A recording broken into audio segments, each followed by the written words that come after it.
All right, so when you're talking to your guides and you feel like you're getting nothing from them, it's not about what you're doing right or wrong.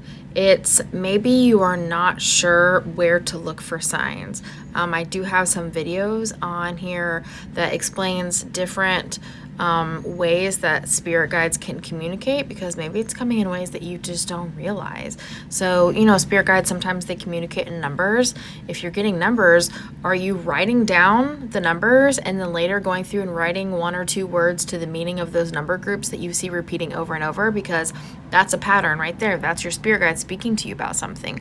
Are you listening to those little tugs on your heart, those little gut instincts, intuitions? You get the thought of somebody in your head for absolutely no reason. Are you reaching out to that person? If you say, or getting ready to cross the street and you go, I want to turn left instead. That's weird. Where did that come from? That's a little gut instinct, a little pull. Go left instead. It will be better for you. Are you listening to those little inner voices kind of in your head, your inner monologue? Are you listening to those things? Sometimes it's an inner dialogue. Are you listening to that? Are you taking suggestions? Are you watching for the guideposts? Are you looking for synchronicities around in your life, little patterns, not just in numbers, but just in life in general that seem to be repeating themselves? If you see bluebirds all the time and bluebirds happen to mean a certain connection with a certain person or a certain event in your life, are you paying attention to that? If you see those kind of things repeating themselves, ask your guide, say, hey, what do you mean with that? Can you expand on that? Can you give me a little bit more? And sometimes you just haven't found the right way to communicate with your guides that's best for you. Now, you can communicate with your guides in all of the ways, but you're going to hear your guides stronger in one or two of the ways more than you would the other ones. Like automatic writing and the journaling, I am not good at that.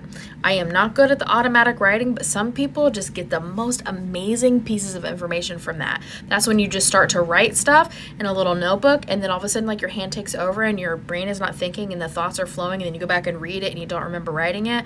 That's your spirit guides writing through you. Some people are really great at that. Some people are really good at interpreting dreams.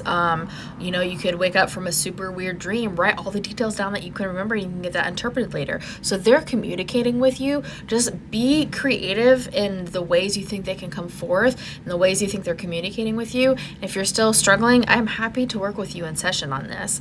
The link is in my bio. If you feel like you need more like one-on-one help just to get you started, my plan is not to work with people for decades. My plan is to get everybody standing on their own 2 feet so they can handle themselves spiritually. So if that's what you're interested in, it's available.